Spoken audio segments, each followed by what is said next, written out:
All right, welcome everyone. We've got participants trickling in. We will get started in just a few seconds.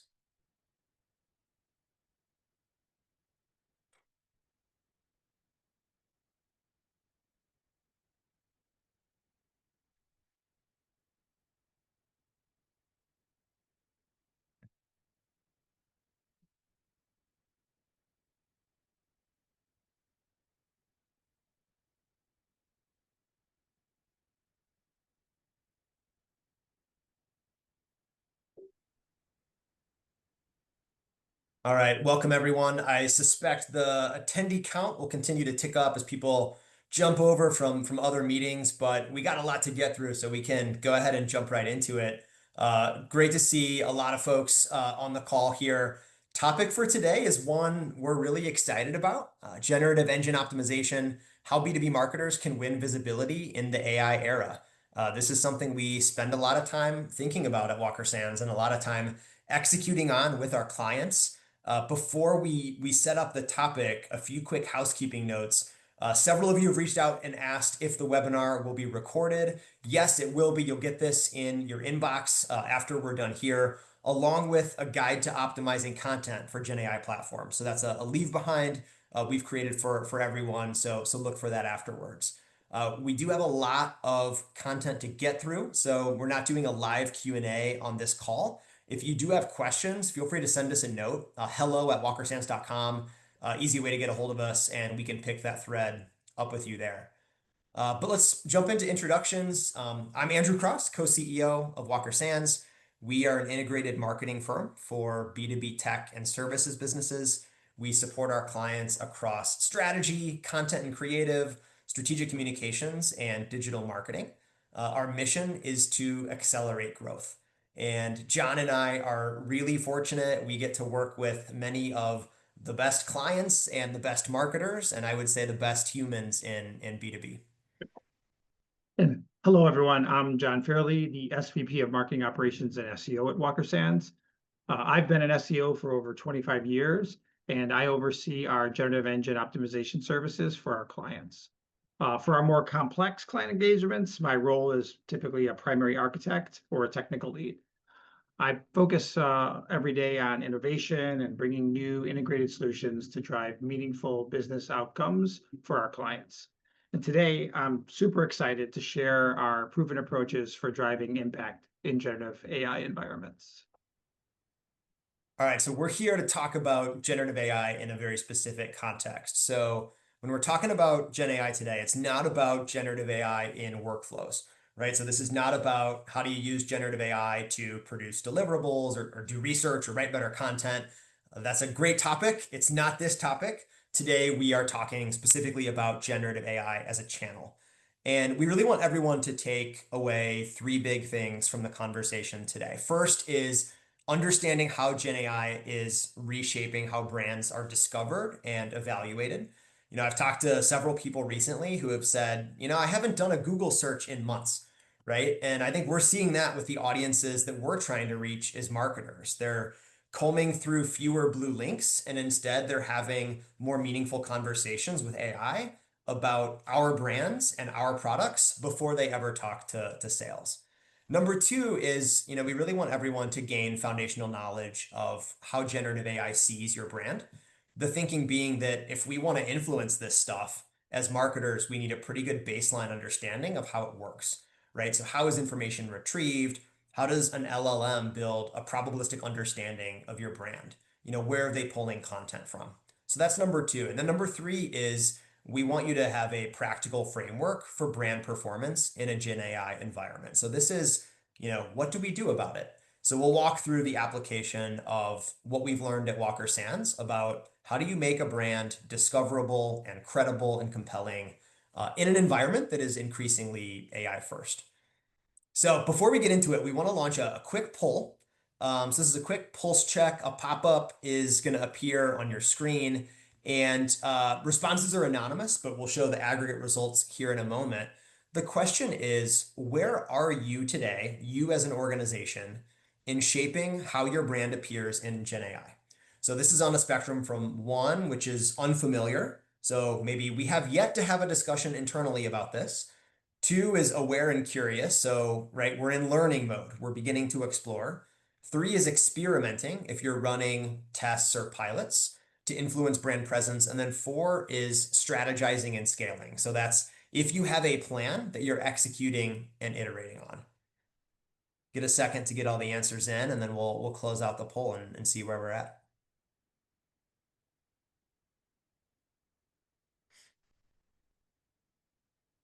All right, so pretty good bell curve distribution, actually. 7% unfamiliar, 41% aware and curious. Good, you're in the right place. 36% starting to experiment, 16% in the strategizing and scaling mode. So I think that's about what kind of John and I would expect from talking to a lot of our clients and other B2B brands. So good, we're all in the right place.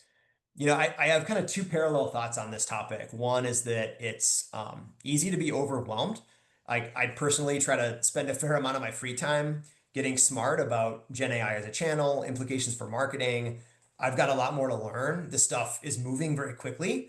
At the same time, it's very exciting. John and I have talked before that I think this is analogous to the dot-com era, late 90s, early 2000s, in terms of the impact on how people consume and exchange information. Like what a time to be in marketing. So, my message today is to be willing to experiment. Based on that poll, it looks like we are, but just to make sure that you don't sit on the sidelines. And the goal after our time together today is find something that you can take back to your team and try it tomorrow. And if we all do that, then I think we'll be in a really good place.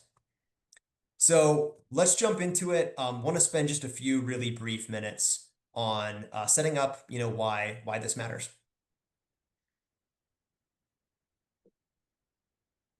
Great. So the reality that we're all living is that generative AI is not some distant future trend anymore. It's already reshaping the B2B buyer journey. According to Forrester, about 90% of B2B buyers are using generative AI tools at some point in the purchasing process. Some of the ways that they're using AI in the buyer journey are to summarize the vendor landscapes, to compare feature sets, and even generate RFP templates. Recently, I was talking with a marketer at a large enterprise B2B company. She shared with me that after closing a new logo, their new customer mentioned that they used ChatGPT to compare vendors before making the final decision. That set off alarm bells because AI was a blind spot in the sales process for them. And they didn't know how to best approach identifying what the generative AI engines thought about them and their competitors. So with AI now being part of the buying process, usage is fracturing traditional search behavior. Buyers are making critical decisions earlier, often without ever landing on your website or reading that painstakingly crafted nurture email. For marketers, this impact is quite profound. Most are seeing declines in organic search traffic. That decline is not just because buyers are shifting some activities from search to AI chatbots, but the majority of the decline is because queries in search engines are increasingly including AI-generated answers. Those answers are displayed prominently in the search results. And because of this, users have less of a reason to click through to your website for every query. This decline in clicks from organic search channels is referred to as zero-click searches. Another impact for marketers is that the search-related KPIs that were set for search visibility and web sessions were determined before zero-click trends began. Those KPIs are now considerably less achievable. And finally, marketers have limited insight into when and how their brand is showing up in generative AI responses. This shift is forcing marketers to rethink how they measure visibility and demonstrate impact in a world where generative AI is reshaping discovery. And this is where GEO comes in. So even in an increasingly zero-click environment, there's still plenty of good news. When generative AI chatbots like ChatGPT are shaping when and how your brand shows up in those responses, brands that are acting now are seeing early mover advantages. At Walker Sands, we've been tracking AI referral performance across dozens of our SEO and GEO clients. And what I can definitively say is traffic coming from AI is highly qualified.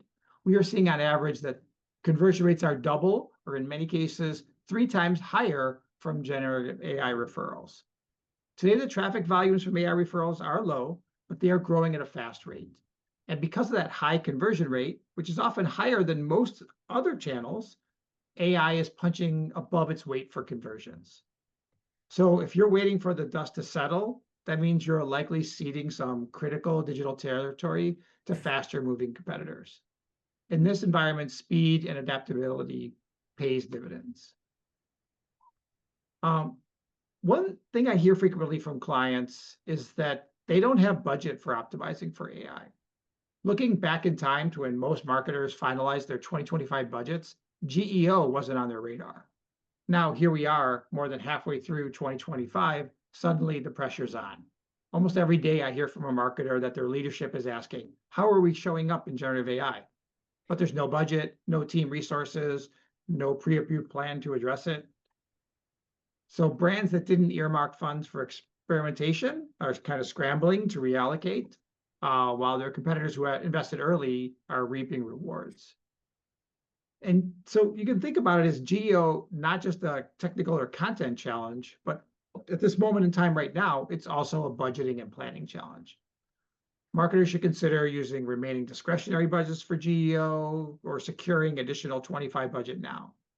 The other option is to include GEO in budget planning for 2026. We're doing that with a lot of our clients. However, if you just wait until next year's planning cycle, you might find yourself playing catch up. Yeah, to just put those last two slides together that John just talked through, it's a pretty incredible picture, right? So if you zoom out a little bit, you have a channel that's growing exponentially. ChatGPT is processing about 2.5 billion prompts per day. It's orders of magnitude higher than it was 12 months ago. You can draw those trends out over the next 12, 18, 24 months. That channel is converting at 2 to 3x the rate of organic search. It's often outperforming paid, which is highly intent-based. And oh, by the way, nobody budgeted for this, right? So I think two takeaways. One is if you're a brand that has historically been a category leader, at least from a customer acquisition standpoint, congratulations, but now's not the time to be complacent. And on the flip side, if you're more of a challenger brand that's gunning for those established companies in your space, there's a very real window here where you have the opportunity to capitalize. The field is wide open. So that's a little bit of context and setup, but we want to get into how it works. And the way I look at this topic is essentially if you want to win that game, you need to understand the rules on the ground. And so John will break down, how do these AI systems see your brand and what are the takeaways for us as marketers? Okay, so let's start with some fundamentals and shared language. The terminology that we use to describe the tools, models, and actions are very important. We've already used a few important terms, but haven't defined them. First is a generative engine. That's a system that uses generative AI to produce text, image, code, etc. We often use it as a catch-all term to describe the systems that provide those generative AI responses to users. There are two distinct AI systems that work in concert to generate the AI response. These are large language models, or LLMs, and AI chatbots. An LLM is a neural network trained on vast amounts of text that can understand and generate and manipulate human language. AI companies regularly introduce new models such as Grok 4 or Claude 3, which alters what they respond with.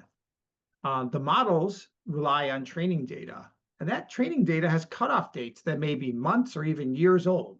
For example, GPT-5, the latest from ChatGPT, has a training cutoff for some of its data as recent as December 24, while other data in the model is more than a year old.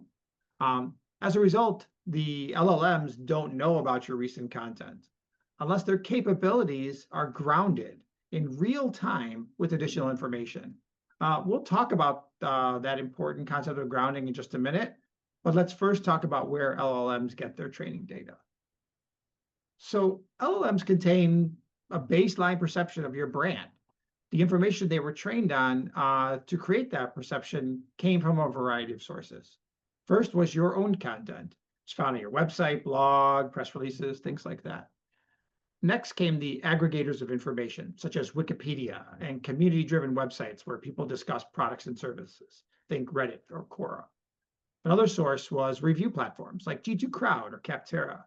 those collect and structure user feedback and ratings. Articles and earned media, such as news coverage, analyst reports, and bylines, plus some offline sources, are important sources of training data. For brands, having diverse content coverage is important to your strategy because the data used in training builds important relationships and biases between brands and messages inside the LLMs that ultimately shape AI responses. Influencing the training for LLMs is part of a long game for AI success. Next up is the AI chatbot. An AI chatbot is an app like ChatGPT or Perplexity that we use to conversationally interact with generative AI engines. We've already discussed that LLMs have older data, but we as users want responses with fresh information. I mentioned grounding earlier, and it's a very important concept for you to understand. One way that AI chatbots incorporate fresher data is to ground their responses using publicly available web page content that is surfaced in real time from highly ranked organic search results. This fresh content helps the AI response to be more relevant, accurate, and timely. Generative engines tend to favor the grounded information over the trained. They incorporate that grounded information into their response and then often cite that content as the source. So optimizing for grounding via organic search is the short game for generative AI. And as a bonus, the grounding content is often later used to train future large language models, which impacts the long game as well. I'm going to walk you through an example of how this all works because I threw a lot of things out there. So let's take a user, say a B2B buyer, and they enter a prompt into an AI chatbot like ChatGPT. So step one of what happens next is the AI chatbot analyzes the prompt and determines if it should just use the LLM trained data or try to ground it with fresh organic results. If it determines the response needs freshness, it will construct one or more search queries and send them to a search engine. In this case, it could be Bing. And it gets back a ranked list of web pages and a brief description from Bing. Step two, the AI chatbot reviews the ranked Bing search, those results, and then decides which of those web pages could contribute. It then quickly retrieves or scrapes the HTML source of the desired pages from those websites, analyzes each, and creates relevant summaries of the content. In step three, the AI chatbot packages it up and sends a task to the LLM that includes the summarized content it just discovered, the user's original prompt, and any relevant information from prior conversations it had with the user. The LLM processes that task and very quickly generates a response back to the AI chatbot. And finally, in step four, the now grounded response from the LLM is formatted by the AI chatbot and returned to the user as the response. For the user, these four steps happen very quickly. When you're using ChatGPT, if you pay close attention to how it communicates the status to you as it works to generate a response, you can often catch glimpses of this process playing out in real time. Fortunately, for marketers like us, we can influence each and every step here. So to wrap this part up, it's important for generative AI success to have up-to-date content that accurately positions your brand that also ranks well in organic search. Yeah, John, just to double click on this piece in a conversation that you and I have had a little bit offline, right? We've heard from, I think, at least a couple kind of well-intentioned executives or CEOs who have said, okay, like we see the writing on the wall around Gen AI, right? We know it's here to stay. We've got conviction that this is a big part of sort of, how audiences consume information. It seems like SEO is dead and we should focus on GEO instead. Maybe you can speak to, based on what you just talked about, why that's not necessarily the right takeaway. Yeah, sure. So there are definitely rumblings out there that SEO is dead. I've been hearing them for 25 years. But despite a rise in zero clicks that I mentioned before, SEO is definitely not dead. As you just saw, ranking well in organic search is a key success factor for inclusion in and shaping those generative AI responses. SEO and GEO are very related, but as shown today, each play their own role in the process. For marketers to reach the highest levels of success, you have to rank well in organic search for the terms that are relevant to the buyers, with content that is structured for consumption by AI, and have the training data in LLMs contain a wide and deep baseline knowledge of your brand. Building on top of that, in SEO, we've always thought about Google as being another audience to optimize for, at least conceptually. But traditionally, we've optimized our content for human readers first and search algorithms second. Now there's this new, equally critical audience to optimize for, and that's generative engines. It's no longer enough to create good content that ranks organically. You have to ensure that it's discoverable, interpretable, and credible to an AI system that's tasked with summarizing your brand story in milliseconds. The bottom line is you have the power of how your brand shows up in AI responses, but it requires a different mindset and a broader, more strategic approach to content and your digital presence. All right, so the ultimate question is, so what can we do about it? And this is where GEO strategy comes in. Great. So we're going to walk you through 8 discrete actions that marketers can take to improve brand visibility and perception across a variety of generative environments. Each action is grounded in today's best practices for the AI era. But recognizing that as generative AI continues to evolve, your strategy has to evolve alongside it. If completed comprehensively, these actions maximize the opportunity for strong visibility, but keep in mind that any combination of these actions will produce incremental gains. So don't feel pressured to do them all right away. We're here to show you the levers that will drive results, but you know your own business, goals, and resources best. So we encourage you to prioritize to best align with the needs and reality of your maturity and readiness. Now let's dive into visibility and perception. You need your brand to be part of the conversation while simultaneously making a strong impression. You'll start by diagnosing your current visibility. Visibility is brand mentions or citations in an AI chatbot response and AI answers that show up in the search results. To measure and track visibility, it's best to use professional tools. Profound is one of the newer purpose-built AI visibility tools available for brands. At Walker Sands, we have been using a combination of ZipTie and SEMrush for visibility analysis.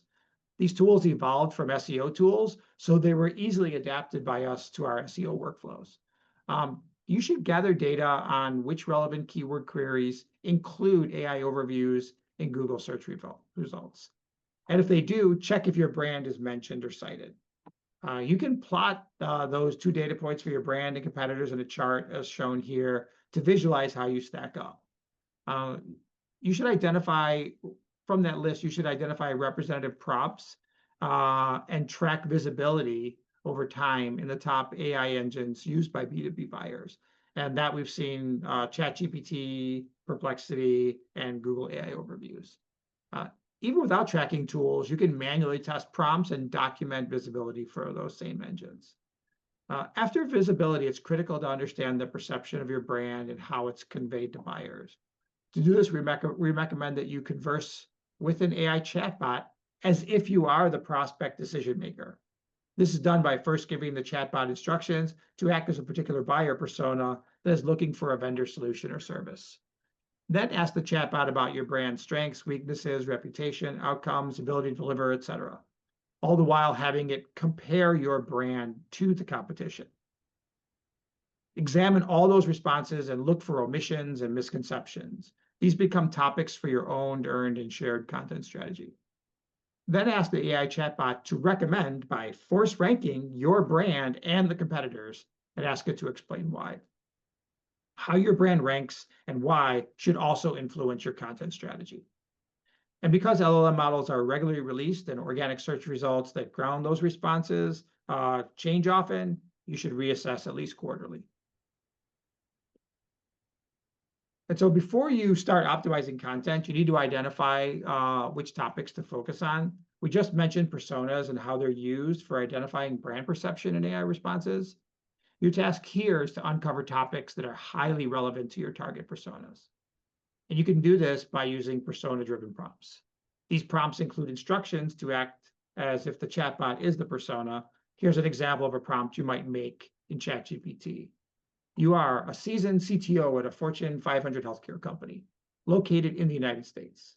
You are looking for a cybersecurity partner. Identify and rank the criteria used to evaluate potential partners. And once you have a conversation started with the persona, you can even ask more follow-up questions. At Walker Sands, we sometimes build a rich synthetic buyer persona in a custom GPT to reliably recreate an extensive persona. And you can come back to that custom GP at any time and further your research. After prompting, review the AI responses and identify if your brand could contribute to or add value to a conversation on the topic. It's important also to understand what relevant questions are that your target audience may ask. So while you're researching, closely examine the AI responses from Copilot, Perplexity, or even what shows up in Google search results. They often include suggested follow-up questions. Identify and record the most relevant topics and questions. And you'll use these questions in content optimization since AI systems tend to reward content that answers questions. After all this research, you'll likely end up with a large list of topics and questions. So to not be overwhelmed, start to get started on your optimization by looking for micro wins. Those are niche, long-tail questions where your brand can more easily earn a mention in an AI summary. So now we move on to content optimization. We've seen our clients drive a 4x increase in visibility and over a 200% increase in citations on pages optimized using these techniques. As a reminder to registered webinar attendees, you'll receive a guide for content optimization in your inbox that has a lot of these in there. Content for generative AI in some ways must be optimized differently compared to when it's optimized for search. Some examples are AI engines digest and interpret content at the paragraph or sentence level, not just keywords. They selectively extract specific claims, statistics, or explanations from within the page. And they cross-compare multiple retrieved sources to detect conflicts or consensus. So your full range of content might only be cited for just one passage in the page when AI constructs a comprehensive answer. So covering multiple angles or variations on a topic in a single page is often quite helpful. After AI downloads your web page to help ground the response, it will quickly scan the content, someone like a human would. For scannability, use clear headings and subheadings to break up the content. Use emphasis, bold, and italicize for key items. And use lists where several related points or items can be visually grouped. I mentioned questions being important earlier. LLMs look for answer-like patterns in content and prefer direct answers. You should include natural question-based phrasing and subheadings, such as what is or how does, or have your content just answer the questions your audience would ask. An example of what that might look like of answering is Walker Sands could optimize a page for the answer to the question, what is generative engine optimization? Just by including the answer. Generative engine optimization is the practice of blah, blah, blah. Once you draft content, one technique is to upload it to and ask ChatGPT which questions your content answers for your target persona. Then make adjustments to that content if needed. In addition to the strategies mentioned earlier for identifying questions, you also have a few owned media options. Look at your Google Search Console for question queries that your website is on Google's radar for. Those will start with the words what, how, which, when, where, all those things. You can look in the log for your own website search functionality to find what site visitors are searching for while on your website. And finally, you can ask your sales team what questions keep coming up from prospects. AI engines, especially ChatGPT and Perplexity, lean towards content that is decisive, concrete, and declarative. Passive or hedged phrasing introduce uncertainty, so try to minimize its use. Use confident, decisive language that signals authority. Gravitate towards facts and highlight factual content. So instead of saying something like our solution can help improve efficiency, say our solution increases efficiency by 25%. This is one of the reasons why press releases often do well, because while they usually contain much marketing jargon, they often tend to include very factual statements and make strong claims. And Walker said, we've seen much AI success for clients by adding summaries or key takeaways to content. These bring semantic clarity by distilling the main ideas into crisp statements. We recommend including concise summaries or key takeaways up front and recaps at the end.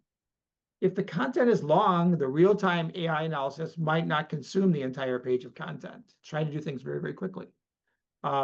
But what it does, a final recap, is used for synthesis and answer cohesion. And one thing to remember is that for grounding, the LLM gets a summary of the page content generated by the AI chatbot. So you can better influence the AI chatbot summarization by including your own key takeaways and own summaries for it to leverage. And finally, avoid redundancy. Don't just copy and paste the same lines at the start and the end. Slightly reframe to add more depth. The AI chatbots are looking for shortcuts to find what's important or identify the series of actions needed to complete a process, if that's what your content is about. We recommend using numbered lists when numbered or sequence matters. So like you might have like the top 10 most impactful ways to increase leads. You might want to, or you should, I should say, include when you have step-by-step process, include things such as hints like step 1 of creating an outline is this, step 2 is what. Use bullet points for unordered items that are related but important to see as a group. And sometimes a well-structured table makes sense to display information to the user.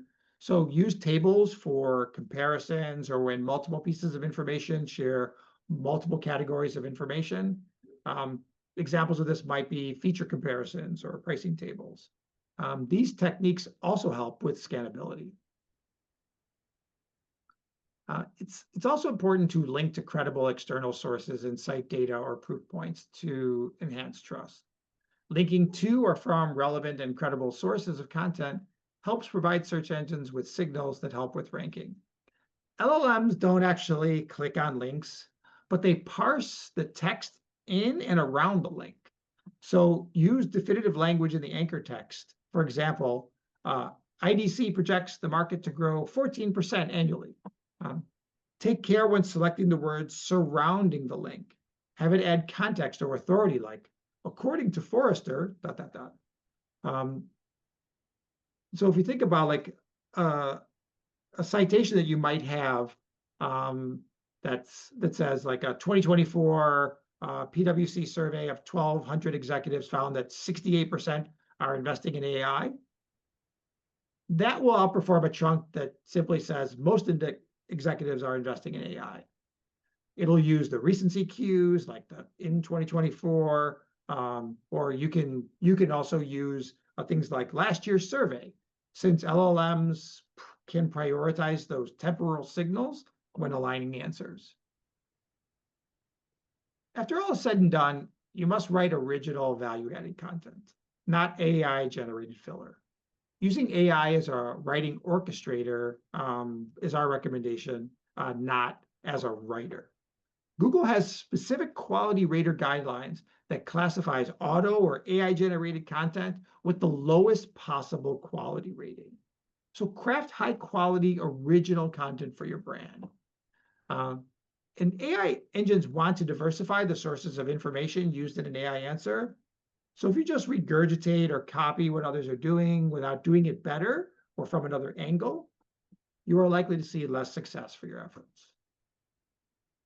And so you probably won't use all the content optimization techniques that I just mentioned on one page, but spatially, here is how many of those elements mentioned for optimize fit together. You have hidden elements behind the screen, the HTML scenes like schema and metadata. That's just shown here at the very top. But at the top of the page, a user sees you have a heading, a main image, author, summary, table of contents, followed by each topical subheading and content. And that includes like more subheadings, bullets, and media, and then editing with a recap and potentially FAQs. Another important concept is authorship. So well-crafted authorship boosted the chance that content is utilized in AI responses. Anonymous or weakly attributed content risks being treated as generic background, making it less likely to be surfaced in contested cases. Authorship helps models distinguish sources. Without them, your content risks of blending into the generic corporate blog bucket. Um, so in published content, especially thought leadership, we're applicable, such as a blog post, white paper, video, list the author by name, include their title, company, and maybe a mini biography with an HTML link to the author bio page. For the AI robots that come in scraping that page, include either article, blog posting, or news article schema. That's markup that's in the HTML content of the page that they consume. That schema can also reference the author as well, which is another strong signal. For each author, then, you should build a robust biography page that includes their name, photo, title, company, boost their authority with credentials, memberships, education, and a professional summary. And round this all out with links to their publicly available published content and professional social media profiles.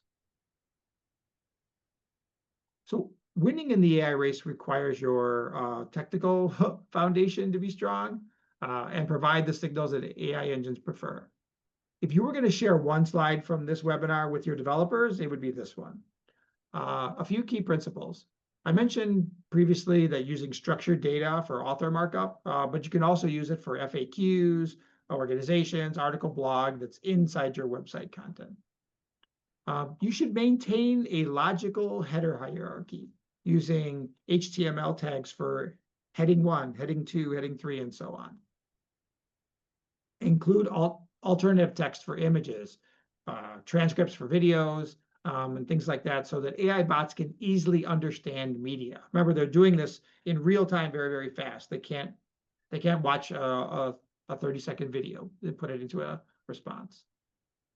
When showing tabular information, like I mentioned before, not only should it be in a table, but it should be a well-structured HTML table. You should prioritize fast page load times. That's the time that it takes to just quickly retrieve your web page before you add all videos. Ideally, you want that to be under 200 milliseconds. Don't require browsers to use JavaScript for rendering of vital page content, because many AI bots don't fully process JavaScript. And so those JavaScript rendered pages are essentially blank. And especially when grounding is happening, they're trying to do everything very, very fast. We've seen that websites that are built using popular JavaScript frameworks like React or Angular, if done in certain ways, that those can result in empty page content to AI engines. It may rank well or organically, but the AI engines can't see the content. And finally, you should submit new or updated pages to search engines to reduce any delay in appearing in search results, and provide update dates for every web page in your website's XML sitemap. A few notes on channel diversification. John spoke to this a bit earlier. My brain sort of works in analogies and metaphors. So I like to think of this as the surface area for your brand. And the more touch points that reinforce your authority and your relevance, the more likely your brand is to show up in AI generated responses. So that includes owned properties, obviously blog posts, product pages, help centers, all of those kinds of things. Traditional organic search results, which ground AI responses, as John talked about. Also, shared media, social media platforms, Reddit and LinkedIn being two big ones for B2B. By the way, those are often blocked from being used in training data, but they still surface in real-time data by being rendered in Bing. And then earned media coverage through PR efforts. I think one thing that's worth mentioning here is just that timeliness matters. The last data I've seen around this based on citations in AI is that articles published in the past 24 hours are more likely to be cited. There's then a decay factor inside of the first month, and then further decay outside of the 30-day window. So this is very dynamic, and timeliness and freshness of content is super important. To drill into earned media, this is where I started my career about 15 years ago. And I would say earned media is more important now than it's ever been. And Gen AI is really a new lens through which you can view your earned media strategy. And so a few best practices here. One, not all media outlets or blogs or third-party websites are created equal. Normally you might think about the distribution of a media property, like the New York Times. Maybe you think about the credibility behind the New York Times logo. Now you need to consider whether an AI engine can actually access and are they permitted to use that content. And so the New York Times, as one example, is in a legal battle with Perplexity. It's been going on for almost a year at this point. I think this is a situation that will continue to be very fluid. And in many cases, it's going to be determined on a publisher by publisher basis. Number two is if you can, John mentioned links to strong author bio pages, pillar content on your website is helpful. This is something we've been trained for years. You want follow links to help with SEO, but it's not something to lose sleep over. Unlinked mentions of the brand are still valuable to AI engines. In terms of things like quotes in an article or in a press release, to the extent, you can emphasize brand strengths, keywords that you've identified in your research is really helpful. Press release quotes can sometimes feel like empty calories, right? It's like, we're thrilled about this. We're excited about this. Challenge yourself to be substantive, right? Include examples, include proof points, statistics. Again, you're not just writing for the human, you're writing for AI, as an audience as well. On the right side, we built a tool called the AI Domain Impact Index. It scores how likely a piece of media coverage is to influence Gen AI search results. So we evaluate 25 different content and technical factors. We score any URL on a scale of 0 to 100. And one of those factors is what I just mentioned. It's whether a website URL explicitly prohibits access by LLMs. So we're finding this to be useful in a planning context, also useful in terms of measurement. This is a tool we built in-house. There are software companies out there trying to build similar things. Either way, it's just a really good opportunity for comms professionals to get smarter about ensuring the PR program is aligned to driving overall brand visibility and perception and being able to measure that as well.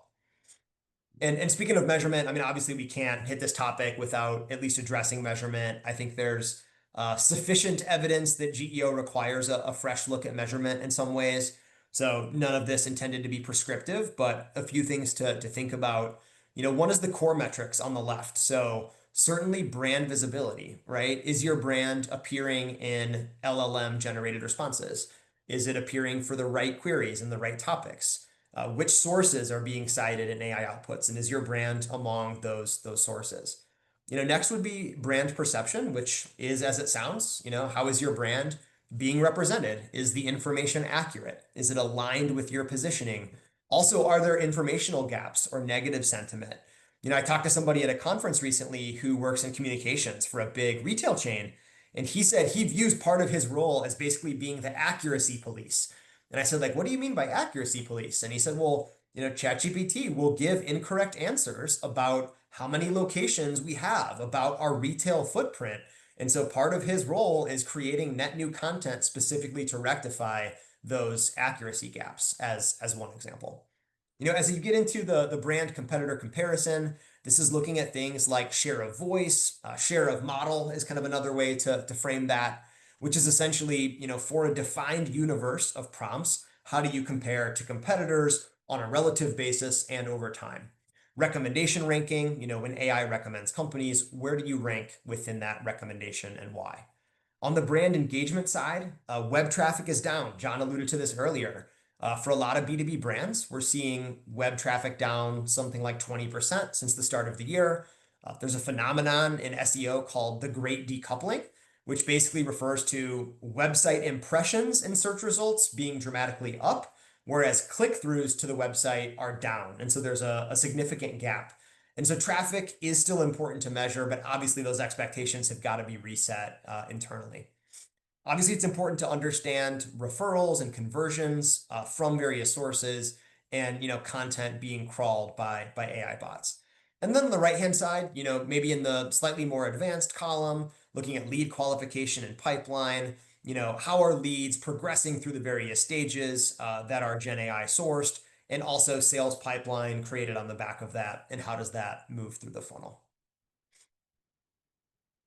So a few key takeaways. Maybe three things to hit here. One is John said it really well earlier that SEO is certainly not dead, far from it. It really is a prerequisite, right? It's a foundational building block for GEO. Two is very tactically fresh, timely content following those tips for optimization that we talked through is critically important, right? If the plan for the year is create a bunch of content in Q1 and then kind of recycle and refresh throughout the year, like that's not going to cut it, right? We talked about kind of the decay factor, fresh, timely content. It's got to be always on. And then third, I would say, somewhat philosophically, it's important to think of GEO as sort of a horizontal, not a vertical, right? It's not an isolated discipline that kind of hangs out in the corner of the marketing department.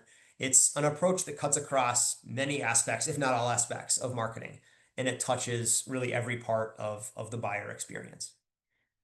If you are looking for support, if you are looking to move faster, there are several ways we're helping clients today. One is with a custom GEO audit. So this is an analysis of your current footprint in GenAI outputs, benchmarking against competitors, and identifying a roadmap for improvement. That's a very discrete project. On the flip side, ongoing GEO retainer work, right? How do you gain momentum over time with ongoing content development, technical site monitoring, performance reporting? That's another area that we can support. And then something else we're starting to do more of is GEO enhanced PR, right? I mentioned the AI Domain Impact Index, understanding which media outlets influence AI prompt responses for your target audience, making sure that's built into the strategy of the program, making sure it's also built into the measurement of the program as well. I will say, I think if you do nothing else after today, I would encourage everyone to take the advice that John shared earlier, which is essentially to get curious and pretend to be a customer, right? So we did that poll at the beginning. It was a little more than half of us are in one of those first two maturity categories. This is a great place to get started, which is, search for your company, search for your product or solution names in Perplexity, in ChatGPT, with browsing enabled to pull in the real-time data and ask the types of questions your buyers might ask, right? What are the top solutions in this category? Compare and contrast these two different solutions, right? Take note of where you appear, where you don't. I think it's a very simple exercise that is very instructive and will give you pretty immediate insight into current Gen AI visibility and highlight, where to focus first, where is the low-hanging fruit. So thank you everyone for your time today. I said it earlier, it's an exciting time to be in B2B marketing. We're always willing to talk and swap notes. So if you've got any questions, feel free to reach out to hello@walkersands.com and we'd love to keep the conversation going. But have a great rest of the day. Thanks for being here. Thanks, everyone.